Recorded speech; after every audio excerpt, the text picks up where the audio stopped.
The movie opens with Dan Forrester, as he and several other soldiers fall from the sky in a devastating world.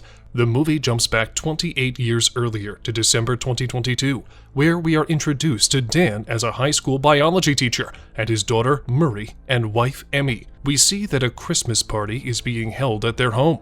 Dan takes a break from the party and heads outside to speak to one of his possible employers. He quickly learns that someone else was picked for the position.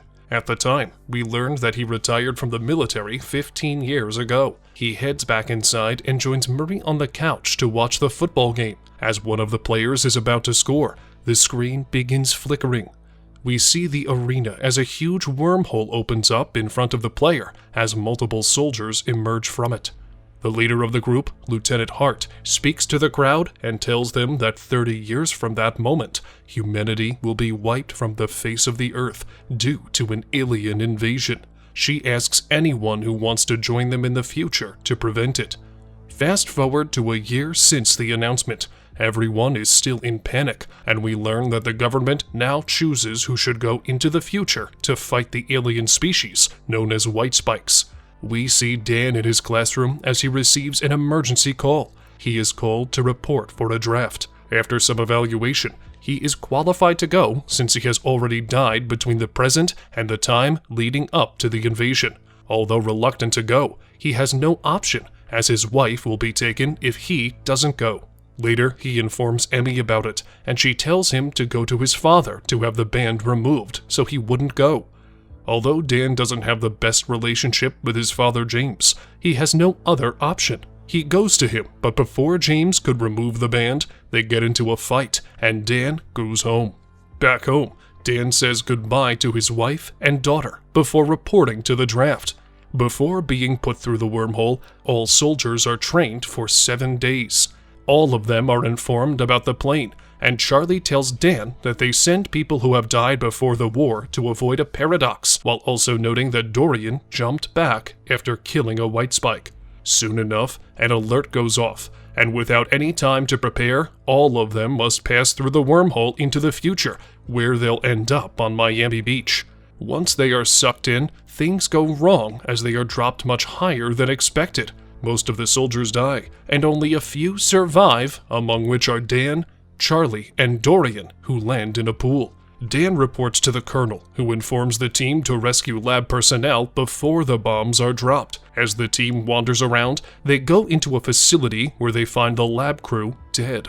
As the colonel is informed of the situation, she instructs them to gather all the research and leave the building in 6 minutes, since they're going to bomb it.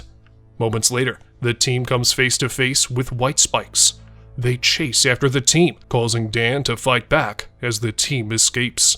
They barely make it out alive, but the white spikes are still after them. As they fight them off, the bombs are dropped. The living soldiers wake up at a camp in the Dominican Republic. Dan finally meets the colonel, and he quickly learns that she is his daughter Murray. She informs him that her team managed to locate a female white spike, who may be key in taking down the rest of the hive, and further asks Dan to join them. Dan agrees, and together with Murray and her team, they arrive at a cave where the female is hiding. Many soldiers enter the cave trying to kill the female white spike, but she kills them all. Murray asks Dan to stay in the helicopter as she jumps down inside the cave to face the female white spike herself.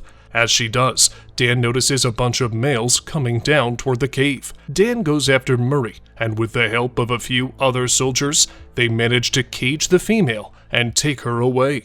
However, one of the helicopters is taken down by the male white spikes, forcing Dan and Murray to jump into a car and flee.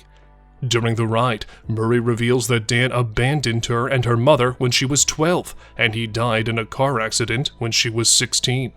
The team goes back and saves Dan and Murray, and together with the caged female, they are taken to an oil rig where the jump link is so they can produce a toxin from the female's blood that will wipe out all the white spikes. Murray and Dan go through all the tests that will eliminate the females, since they require a different poison from the males. As they find it, hundreds of thousands of male white spikes attack the area, trying to save the female. Murray hands Dan the poison and puts him on a helicopter so he can take the poison back in time. Finally, the jump link activates, and the entire crew tries to safely put Dan through it. With 5 minutes left before the leap, the female escapes, and together with the males, they have fully surrounded the entire area.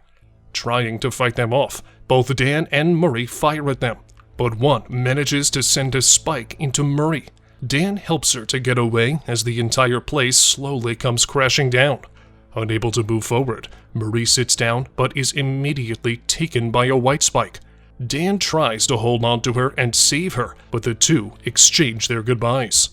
As Murray falls, Dan is taken back into the past with the samples of the poison. Dan returns to the past and quickly informs Lieutenant Hart about the toxin, but since the jump link is now broken, he has no way of mass-producing it and sending it back to 2051, where he was with Murray. Dan goes home to his wife and daughter, where young Murray approaches him with a welcome home sign.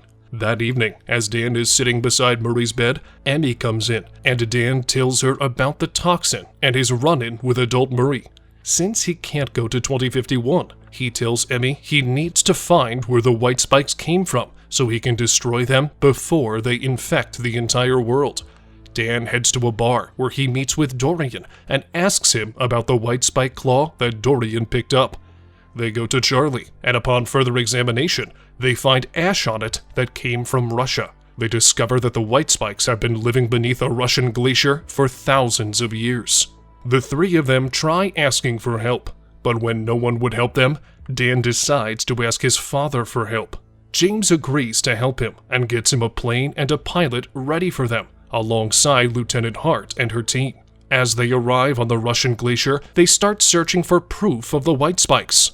All of a sudden, they find a huge glacier with a magnetic field, as well as a cave that leads into the glacier.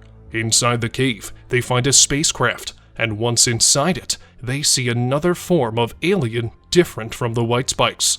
Moving into another room, they see huge pods, and quickly realize that the white spikes aren't aliens, but they are weapons. They start injecting the poison into some of the white spikes inside the pods, but they wake up and start attacking the team. The white spikes are everywhere now, and they are trying to climb out of the cave.